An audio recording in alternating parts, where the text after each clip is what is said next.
சத்தியம் உங்களை விடுதலையாக்கும். கர்த்தராகிய இயேசு கிறிஸ்துவின் நாமத்துக்கு மகிமை உண்டாவதாக. சத்தியம் உங்களை விடுதலையாக்கும் என்ற தொலைக்காட்சி நிகழ்ச்சிக்கு அன்போடு கூட உங்களை வாழ்த்துகிறேன், வரவேற்கிறேன். கிராஸ் டிவி நேயர்கள், நீங்கள் பாக்கியவான்கள், ஆஸ்வதிக்கப்பட்டவர்கள். தினந்தோறும் திங்கட்கிழமை காலை 7:45 8 மணி வரை இருக்கிற இந்த நிகழ்ச்சியை காண தவறாதிருங்கள். சில நிமிட செய்தி உங்கள் வாழ்க்கை கண்டிப்பாய் மாற்றும், இதில் எந்த விதமான சந்தேகமும் இல்லை. ஒருவேளை இந்த நிகழ்ச்சியை பார்த்து கொண்டிருப்பீர்களே ஆனால் நீங்கள் பார்ப்பது காட்ஸ் வில், தேவ சித்தம். கவனியுங்கள், உங்கள் வாழ்க்கை மாறும். கர்த்தருடைய நாமத்துக்கு மகிமை உண்டாவதாக. கடந்த நாட்களிலே வாரத்திலே நாம் சங்கீதங்களின் புஸ்தகம் 17வது அதிகாரம் 3வது வசனத்தை தியானித்துக் கொண்டிருக்கிறோம். சமஸ்த இஸ்ரவேலுக்கும் ராஜாவாக அற்பமாய் எண்ணப்பட்ட, தள்ளப்பட்ட, புறக்கணிக்கப்பட்ட அந்த தாவீதை யாரால? தகப்பன், பெற்ற தகப்பனால, சொந்த குடும்பத்தினால. அதான் யூத பாரம்பரியம் சொல்லுகிறது. எல்லா விதத்திலும் தள்ளப்பட்டவன், புறக்கணிக்கப்பட்டவன் தாவீது. இந்த தாவீது ஆண்டவர் சமஸ்த இஸ்ரவேலுக்கு ராஜாவா தூக்கி வச்சு அழகு பார்த்தார். ஒரு நாட்டின் சக்கரவர்த்தியாக வைத்து கனப்படுத்தினார். இதுக்கு என்ன காரணம் தெரியுமா? பல காரணங்கள் இருக்கிறது. அதுல மிக முக்கியமான ஒன்று, அவன் வாய் மீறாதபடிக்கு தீர்மானம் பண்ணியிருந்தான். வாயின் வார்த்தைகளை காத்துக்கொள்வதற்கு, தவறா பேசாம நேர்த்தே பேசுவதற்கு அவன் தீர்மானம் செய்திருந்தான். அதன்படி வாழ்ந்தான். அவன் ஜெபிக்கும் போது எப்படி ஜெபிக்கிறான் பார்த்தீங்களா? கர்த்தாவே, என் வாயின் வார்த்தைகளும் என் இருதயத்தின் தியானமும் உம்முடைய சமூகத்தில் பிரீதியாய், அதாவது உமக்கு பிரியமாய் இருக்கட்டும் ஆண்டவரே. வாயின் வார்த்தையில் அவன் காத்துக்கொள்வதற்கு கவனமாக இருந்தான். அந்த வாயின் வார்த்தை காத்துக்கொள்வதற்கு துதித்து துதித்து துதித்து வாயை பழக்கு வைத்திருந்தான். அன்பு தேவ பிள்ளைகளே, கடந்தது நினைச்சு கவலைப்படாதீங்க, நடந்தது நினைத்து சோர்ந்து போகாதீங்க. 2025 உங்களுக்கு முன்னாடி இருக்கிறது. நீங்க சாதிக்க பிறந்தவங்க, நீங்க ஜெயிக்க பிறந்தவங்க, நீங்க ஆள பிறந்தவங்க, தோற்க பிறந்தவங்க இல்லை. உங்கள் ஆண்டவர் தூக்கி நிறுத்துவார், உங்கள் பிள்ளைகளை கனப்படுத்துவார், அற்புதமான தொழில் பெருக்கத்தை தருவார், அதிசயமான வேலை வாய்ப்பை கொண்டு வருவார், பொருளாதாரத்தை செழிக்க பண்ணுவார், உங்கள் களஞ்சம் நிரம்பி வழியும், உங்கள் ஆலைகளை திராட்சை ரசம் புரண்டு ஓடும். ஆனால் மிக முக்கியமான ஒரு காரியம், இந்த வருஷம் நீங்க தீர்மானம் பண்ணணும். ஆண்டவரே, என் வாய் மீறாதபடிக்கு நான் தீர்மானம் பண்றேன் ஆண்டவரே. என் வாயின் வார்த்தைகளை காத்துக்கொள்ள தீர்மானம் பண்றேன் ஆண்டவரே. தீர்மானம் இல்லாத வாழ்க்கை அது வெறுமையான வாழ்க்கை, அது சீர்கெட்டு போன வாழ்க்கை. ஒரு தீர்மானம் இருக்கணும், ஒரு லட்சியம் இருக்கணும், ஒரு லெக்கு இருக்கணும், ஒரு கோல் செட்டிங் இருக்கணும். நான் இப்படித்தான் பேசுவேன். கவனியுங்கள், நல்ல நல்ல தேவ பிள்ளைகள், அருமையான அற்புதமான தேவ ஜனங்கள் இந்த வார்த்தையை காத்து கொள்ளாதனால பல சிக்கல்ல மாட்டியிருக்கிறார்கள், பல இழப்புகளை சந்தித்திருக்கிறார்கள், பல தோல்விகளை அடைந்திருக்கிறார்கள். ஆனா அது அவங்களுக்கு தெரியல. அதான் பிசாசு வஞ்சகம். அதனால தான் போச்சுன்னு தேவ ஜனங்கள் தெரியக்கூடாது என்பதுல பிசாசு கவனமா இருக்கிறான். எதையோ சொல்லி சமாளிக்க வைக்கிறான். அன்பு தேவ பிள்ளைகளே, வாயின் வார்த்தைகள் எதிர்காலத்தை தீர்மானிக்கக்கூடிய ஆற்றல் படைத்தது. Tongue is a creative force என்று சொல்வார்கள். நாவு இல்லாதவைகளை உருவாக்கி தரும் ஆற்றல் படைத்தது. நாவு இல்லாததை உருவாக்கி தரும் ஆற்றல் படைத்தது. சோ நீதிமொழிகள் 18:21 சொல்லுகிறது, நாம் எல்லாம் அறிந்திருக்கிறோம். மரணமும் ஜீவனும், வெற்றியும் தோல்வியும், நன்மையும் தீமையும், வாழ்வும் தாழ்வும் நாவின் அத்தாரிட்டி, அதிகாரத்தில் இருக்கிறது. அன்பு தேவ ஜனங்களே, சில வாரங்கள், சில மாதங்கள், சில வருஷங்களுக்கு முன்பதாக உங்களை பற்றி, உங்க பிள்ளைய பற்றி, தொழிலை பற்றி, சபையை பற்றி என்னத்தை வாயினால விதைச்சிங்களோ, வார்த்தையினால விதைச்சிங்களோ, அதை தான் இன்றைக்கு அறுவடையாக அறுத்து கொண்டு இருக்கிறீர்கள். இன்றைக்கு உங்க வாழ்க்கை முறை எப்படி இருக்கு தெரியுமா? அதற்கு பல காரணங்கள்ல மிக முக்கியமான ஒரு காரணம், அன்றைக்கு என்னத்தை விதைச்சிங்களோ அதை தான் இன்னைக்கு அறுத்துட்டு இருக்கிறீங்க. ஐயா, உங்க ஃபியூச்சர் உங்களுக்கு சூப்பரா இருக்கணும்னு கர்த்தர் விரும்புகிறார். அப்படி மாறணும் அப்படின்னா இன்னைக்கும் இனிமேலும் எதை விதைக்க போகிறோம் என்பதுல கவனமா இருக்கணும். நாவுனால, வாயின் வார்த்தைகள் நிலத்திலே விதைக்கப்படுகிற விதைக்கு சமமானது. தேவனுடைய வார்த்தையும் அப்படித்தான், நான் பேசுகிற வார்த்தையும் அப்படித்தான். நெல்லை விதைச்சு உளுந்து அறுக்க முடியாது. ஹலோ, எதையோ விதைச்சிட்டு வேற எதையும் அறுக்க முடியாது. எதை விதைச்சோமோ அதை அறுத்து தான் தீரணும். இது ஸ்பிரிச்சுவல் லா. இது ஒரு ஸ்பிரிச்சுவல் ஆவிக்குரிய சட்டம், இது ஆவிக்குரிய பிரின்சிபல். இது இதை ஒரு ஆவிக்குரிய விதியாக மாற்றிட்டாரு. விதைப்பும் அறுப்பும், சீதளவும் உஷ்ணமும், கோடைக்காலம் மாரிக்காலமும் அது மாறாத பிரமாணமாக அன்றைக்கே எழுதி வைத்து விட்டார். ஸோ விதைச்சா கண்டிப்பாக அறுவடை வந்து தான் ஆகும். அநேக தேவ பிள்ளைகள் அறிந்தோ அறியாமலோ நிறைய வார்த்தையை தப்பா பேசுறாங்க. அறிந்தோ அறியாமலோ நிறைய வார்த்தையை பேசுறாங்க. பேசி பேசி அதைத்தான் அறுவடையார்த்து கொண்டிருக்கிறார்கள். அன்பு தேவ ஜனமே, கிறிஸ்துவ வாழ்க்கை என்பது இஷ்டத்துக்கு வாழ்ற வாழ்க்கை அல்ல. பைபிள் சொல்லுகிறது, பயத்தோடும் நடுக்கத்தோடும் ரட்சிப்பு நிறைவேற பிரயாசப்படுங்கள். அப்படின்னா என்ன அர்த்தம்? பல காரியம் இருக்குது. ஸ்பிரிச்சுவல் ஆவிக்குரிய வாழ்க்கை, கிறிஸ்துவ வாழ்க்கை சீரியஸான வாழ்க்கை. நான் இஷ்டத்துக்கு பேசுவேன், இஷ்டத்துக்கு வாழ்வேன், ஆண்டு தங்க கட்டியா அள்ளி போடனா வராது. நாவை நீங்க ஒழுங்குபடுத்த வேண்டும். நாவு தேவனுக்கு நேராய் சரியா திருப்பப்பட வேண்டும். நாவு நம்மை உருவாக்கக்கூடிய ஒரு ஆயுதம். சிற்பியானவன் உளிய கையில வச்சு சுத்தில வச்சு அடிக்க கரடுமுழா இருக்கிற பாறை ஒரு அழகான உருவமாய் மாறிவிடுகிறது. ஹல்லேலூயா.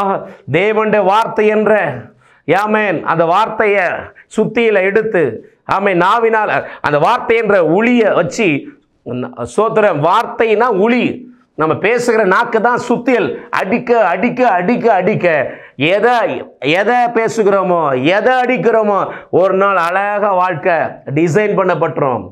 பியூட்டிஃபுல்லாக வாழ்க்கை மாறிடும். நீங்கள் பியூட்டிஃபுல்லாக பேசுனீங்கன்னா பியூட்டிஃபுல்லாக வாழ்க்கை மாறும். நீங்கள் தப்பாக பேசுனீங்கன்னா, நஷ்டத்தை பேசுனீங்கன்னா, குறைவே பேசுனீங்கன்னா, தோல்வியை பேசுனீங்கன்னா கண்டிப்பாக அப்படித்தான் வாழ்க்கை மாறும். நீங்கள் நல்லவங்களா இருக்கலாம், அன்பானவங்களா இருக்கலாம், பரிசுத்தமானவங்களா இருக்கலாம், உண்மையாய் கர்த்தரை நேசிக்கிறவங்களா இருக்கலாம், ஓடி ஓடி உழைக்கிறவங்களா இருக்கலாம், ஆயிரக்கணக்கான ஆத்துமாக்களை ஆதாயம் செய்கிறவர்களா இருக்கலாம். ஆனால் வாயின் வார்த்தை மாறவில்லை, ஆனால் வாழ்க்கை மாறாது. கடந்த வாரம் உங்களுக்கு சொன்னேன், நம்முடைய நாவு இருதயத்தோடு பிணைக்கப்பட்டிருக்கிறது.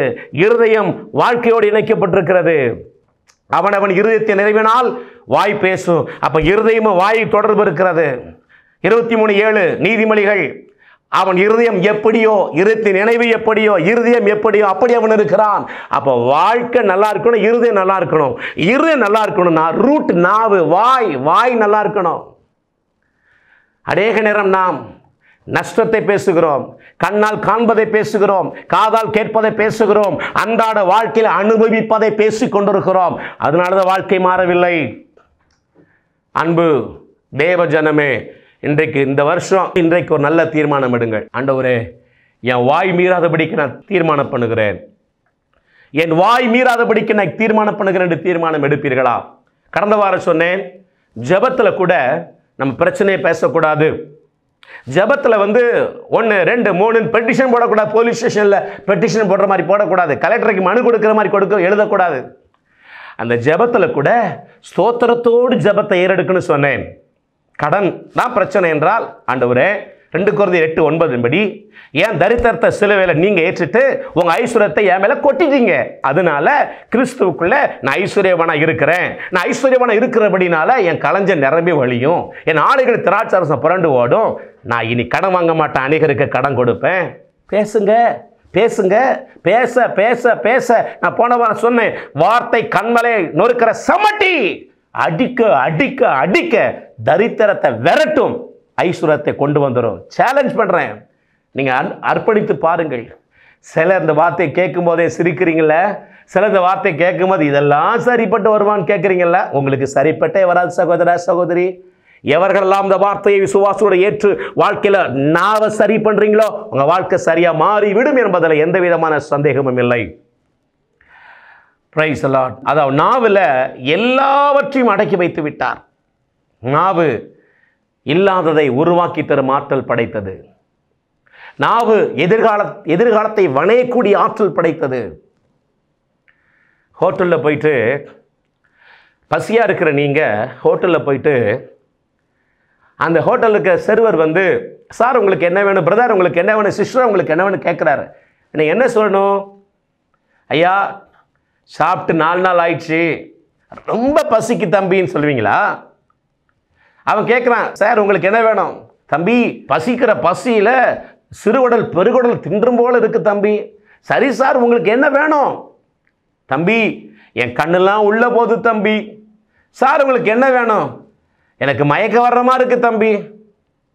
அவனே காசு போட்டு கீழ்பாத்துக்கு டிக்கெட் எடுத்து அவங்கள அனுப்பி வச்சிருவான். அப்படித்தானே? ஹோட்டலில் போயிட்டு பிரச்சனையே பேசக்கூடாது, ஜபத்தில் போய் பிரச்சனையே பேசக்கூடாது, ஜபத்தில் பதில பேசணும். எனக்கு ஒரு 3 இட்லி கொடுக்க தம்பி. ஹலோ, அதெல்லாம் சரியாக தான் செய்கிறோம். ஒழுங்காக ஹோட்டலில் போய் சரியாக தான் ஆர்டர் பண்ணுறோம். ஜவுளி கடையில் போய் கரெக்டாக யோசித்து ரொம்ப க்ளீனாக துணி எடுத்து வர்றோம். ஆனால் அன்றாட வாழ்க்கையில் ஜபத்தில் மட்டும் தப்பு தப்பாக மூட்டை மூட்டையாக பேசுகிறோம். ஜபத்தில் போய் பிரச்சனையாக கொட்டி தீர்த்து, அதுக்கு அநேக தேவ பிள்ளைகளை சொல்லி காரணம் இல்லை. சில அன்பான நல்ல ஊழியர்கள் தெரியாமல் அவர்கள் கற்றுக் கொடுத்த விதங்கள் அப்படி. ஜபத்தில் போய் அழுங்க, உங்கள் பிரச்சனை நினைச்சு அழுங்க. நையா அர்த்தம் இது? ஹலோ, உங்கள் அப்பா உங்கள் பேரில் 10 கோடி ரூபாய் டெபாசிட் பண்ணி வச்சுட்டார். இப்படி சொல்கிறேனே, உங்கள் பேரில் 1000 கோடி 5000 கோடி டெபாசிட் பண்ணி வச்சுட்டாரு. பாஸ்புக்கில் உங்கள் ஃபோட்டோ ஒட்டியிருக்கு, உங்கள் பேர் இருக்குது, கிரெடிட் ஆகிருக்கு, என்ட்ரி ஆகிருக்கு. இதை வச்சுட்டு அழுவீங்களா நீங்கள்? தேவை நினச்சி அழுவீங்களா? பாட்டிலாக கண்ணீர் வடிப்பீங்களா? கண்ணீர் வடிக்க அழைக்கல, அநேகருடைய கண்ணீரை துடைக்க அழைத்திருக்கிறார். அநேகருடைய காயத்தை கட்ட அழைத்திருக்கிறார். காயப்படுத்துகிற தேவன் அல்ல, கண்ணீர் வடிக்க வைக்கிற தேவன் அல்ல. அது தாவீது சொன்னா, ஆண்டவரே என் கண்ணீரை துருத்தியில் வைத்திருக்கிறேன். அன்னைக்கு சிலுவை இல்லை, அன்னைக்கு சிலுவை மரணம் இல்லை, அன்றைக்கு ஏசப்பா ஜீவனை கொடுக்கல, 5000 கோடி டெபாசிட் பண்ணல அன்னைக்கு. ஆனால் எபேசர் 1:3 சொல்லுது, உன்னதங்களிலே ஆவிக்குரிய சகல ஆசீர்வாதங்களினாலும் நம்மை ஆசீர்வதிப்பார் அல்ல, ஆசீர்வதிப்பார், உன்னை ஆசீர்வதிப்பார், பெருக பண்ணுவார், உன்னை பெருக பண்ணுவார். இது ஓட்டி, இது பழைய ஏற்பாடு. ஆனால் புதிய ஏற்பாடு என்ன சொல்லு தெரியுமா? ஆசீர்வதித்து இருக்கிறார். ஐயா 5000 கோடி டெபாசிட் பண்ணியாச்சு. இப்போ அழுதுட்டு கிடந்தா ஒன்றும் நடக்காது. விசுவாசத்தினால் நீதிமான் பிழைப்பான். விசுவாசித்து நாவனால பேசி பேசி சுதந்திரிங்க. பல சத்தியங்கள் இருக்கிறது, இது ஒரு சத்தியம். என்ன செய்ய தெரியாம அநேக ஊழியர்கள் கற்றுக் கொடுத்து கொண்டிருக்கிறார்கள். அழுங்க அழுங்க, நல்லா அழுங்க. நீ உங்க அப்பா பிரதம மந்திரி தான் உங்க அப்பானா அழுவீங்களா? ஏதாவது நினைச்சு அழுவீங்களா? ஐயா அமெரிக்க தேச ஜனாதிபதி பிள்ளைனா அழுவீங்களா? வானத்தையும் பூமி படைத்த அண்ட சராசரங்களை படைத்த தேவாதி தேவனுடைய சொந்த பிள்ளை நீங்க. ரத்தத்தை உயிரை கரையமா கொடுத்து பிள்ளையவம் மாத்திட்டாரு. ஏங்க அழுறீங்க? இங்க தேடி பாருங்க, உங்க எதிர்காலம் எங்க இருக்குது. உங்க எதிர்காலம் அங்கங்க எங்க இல்லை. இன்னைக்கு அநேக ஸ்தலங்களை புண்ணிய ஸ்தலமாக மாற்றி விட்டார்கள். உங்க எதிர்கால வார்த்தைக்குள் இருக்கிறது. இதில் கண்டுபிடிங்க. இந்த புஸ்தகம் இது ஏதோ சாதாரண கல்கி குமுதம் கல்கண்டு வாரமலர் மாதிரி கிடையாது. பைபிள் என்ற வார்த்தை பிபிலோஸ் என்ற மூல மொழியிலிருந்து மொழிபெயர்க்கப்பட்டது. பிபிலோஸ் என்ற வார்த்தைக்கு என்ன தெரியுமா? எழுதப்பட்ட பத்திரம், எழுதப்பட்ட உயில். இது உயில் எழுதி கையில் கொடுத்துருக்காரு. உங்களுக்கு என்னெல்லாம் இருக்குன்ட்டு அதை கண்ணை தந்து பாருங்க. எபேசர் 1:3 சொல்லுது, உன்னை ஆசீர்வச்சிட்டேன்ப்பா, இனி ஒரு தடவை நான் பிறந்து மரித்து உனக்காக சம்பாதிக்க போறது. ஆல்ரெடி ஒரு தடவை மரித்து உனக்கு எல்லாவற்றையும் அள்ளி வச்சுட்டேன் உன் தலைமையில. இப்போ நீ சுதந்திரிச்சுக்கோ. சுதந்திரிப்பதற்கு தான் நாவை காத்துக்கணும்னு நம்ம தியானிக்கிறோம். நாவை காத்துக்கொள்ளுங்கள், பிரச்சனையை பேசாதீங்க திரும்ப திரும்ப. அதான் வேதம் சொல்லுது, இரவு பகலும். இந்த நியாயப்பிரமாண புஸ்தகம் ஜாஷுவாக்கு சொன்னாரு, உன் வாயை விட்டு பிரியாது இருப்பதாக, இரவு பகலதை தியானித்துக் கொண்டிருப்பாயாக. இந்த வார்த்தை ஆமேன், உன் கண்களை விட்டு பிரியாது இருக்கட்டும்னாரு, உன் கையில கெட்டிக்கோன்னாரு. இதுக்கெல்லாம் வெவ்வேறு ஆவிக்குரிய அர்த்தம் இருக்கிறது. இருதயமாய் பலகைகள் எழுதிக்கோ அப்படின்னாரு. இப்போ அதை நம்ம தியானிக்கல.